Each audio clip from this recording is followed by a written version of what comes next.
दोस्तों नमस्कार। इस देश में दलितों को लेकर सवाल उठे तो दलितों का प्रतिनिधित्व कौन करेगा?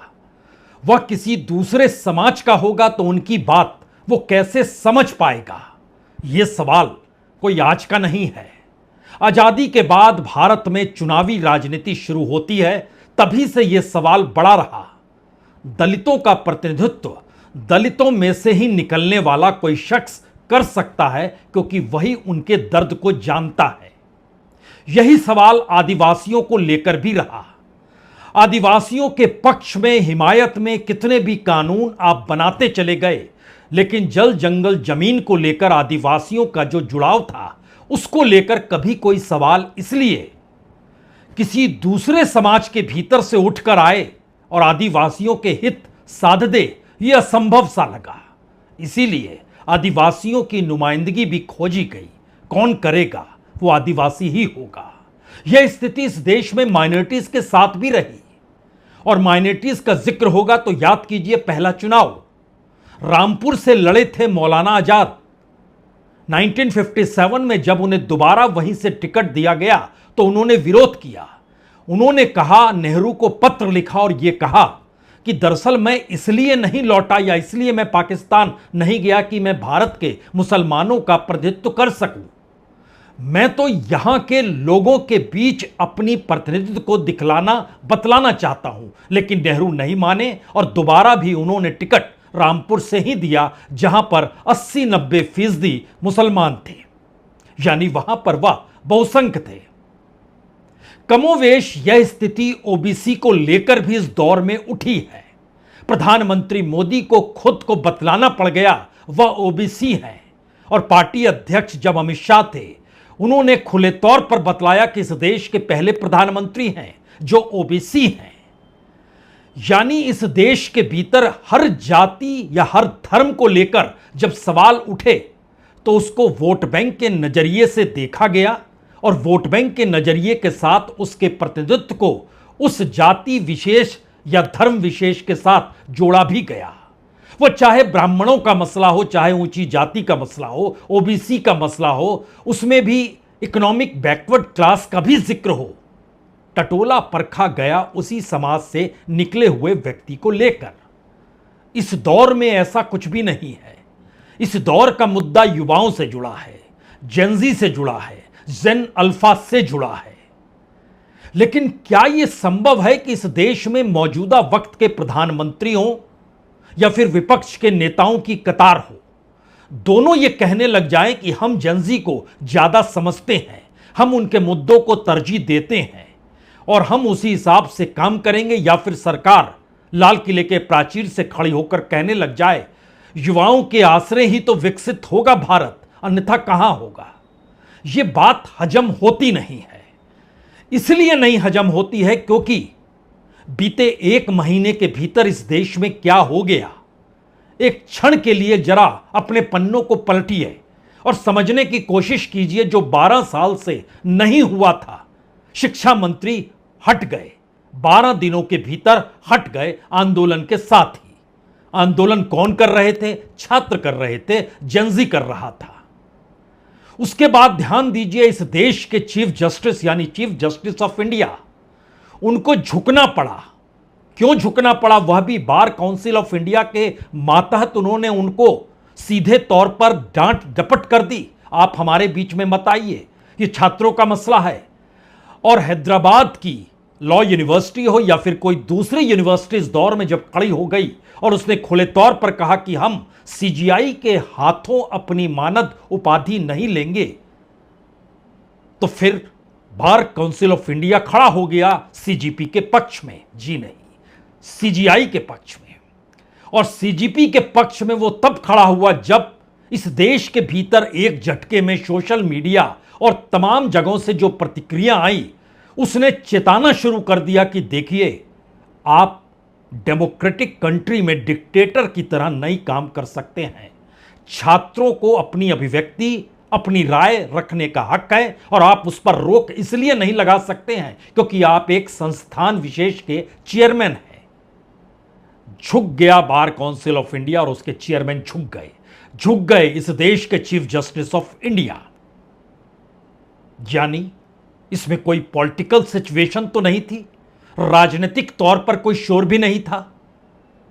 राजस्थान के एक जिले के एक स्कूल के भीतर वहां पर कॉकरोच जनता पार्टी के प्रवक्ता पहुंचते हैं और बतलाते हैं, मैं आया हूं स्कूल को ठीक करने के लिए।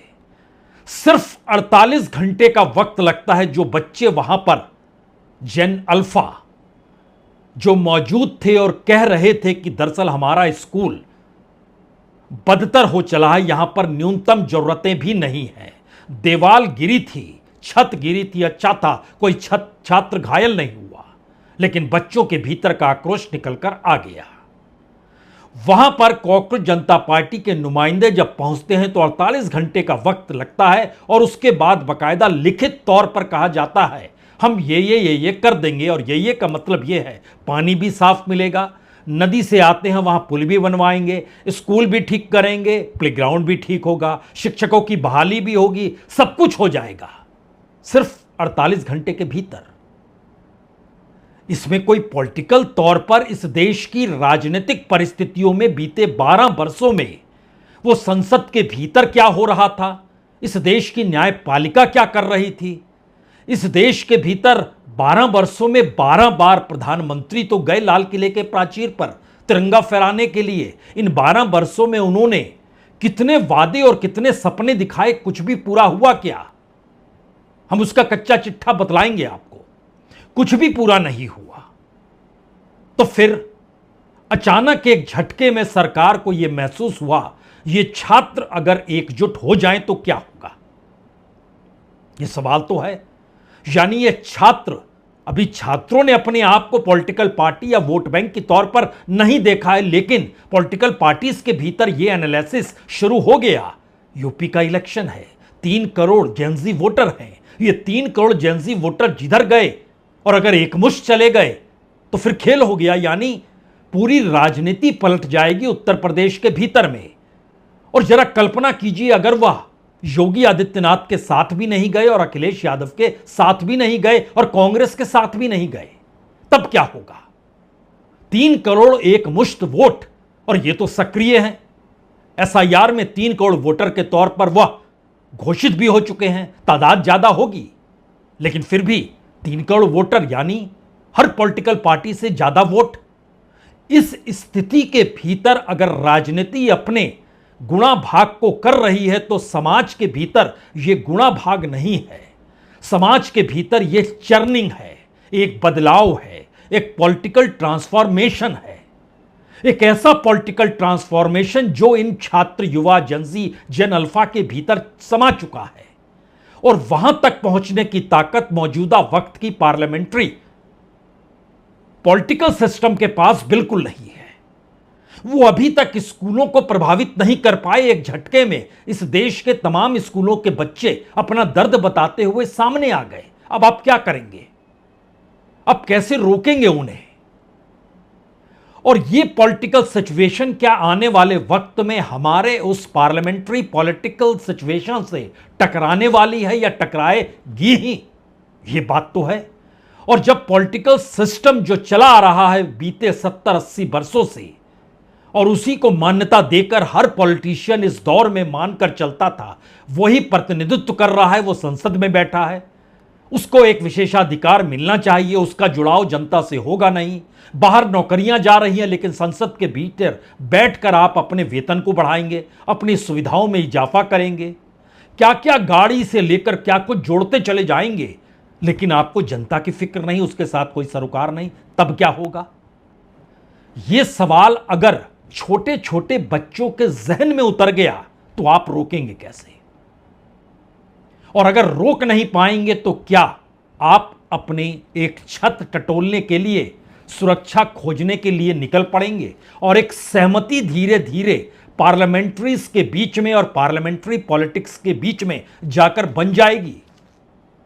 पता नहीं बनेगी कि नहीं बनेगी, लेकिन आज हम अपनी बात की शुरुआत एक पॉलिटिकल पार्टी से करते हैं।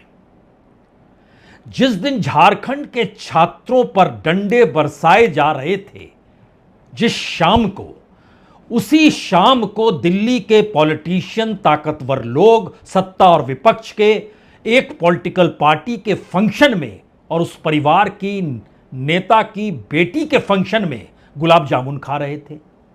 बात तो यहीं से शुरू होनी चाहिए, तब आप समझ पाएंगे कि दरअसल यह पॉलिटिकल ट्रांसफॉर्मेशन इस देश में उसी जेंजी के भीतर से किसी को खड़ा भी करेगा और वही जेंजी इस देश के पॉलिटिकल सिस्टम में बदलाव भी लाएगा। अन्यथा जेंजी को बांटने के लिए जो ऐलान हो रहा है लाल किले के प्राचीर से और उस पर चिंतन मनन दूसरे पॉलिटिकल पार्टीज करने लगी हो, वह कोई मायने नहीं रखता है।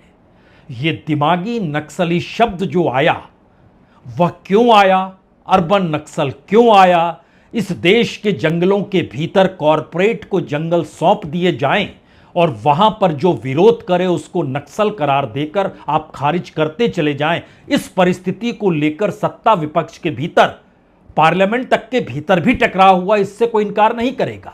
लेकिन यह सिचुएशन तो दरअसल बिल्कुल अलग है और इस सोशल चर्निंग को लेकर अभी भी हमारी पॉलिटिक्स अज्ञानता में डूबी हुई है।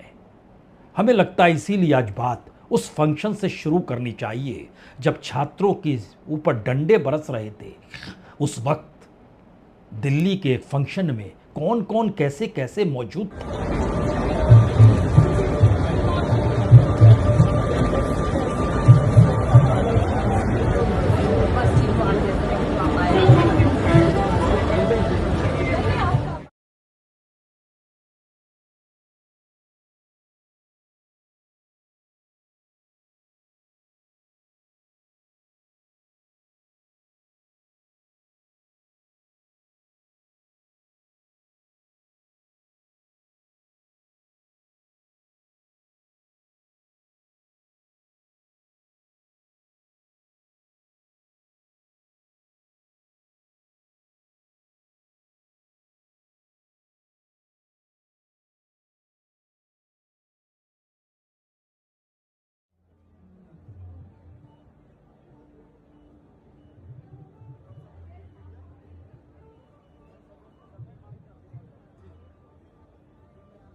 बहुत बहुत शुक्रिया, बहुत बहुत शुक्रिया।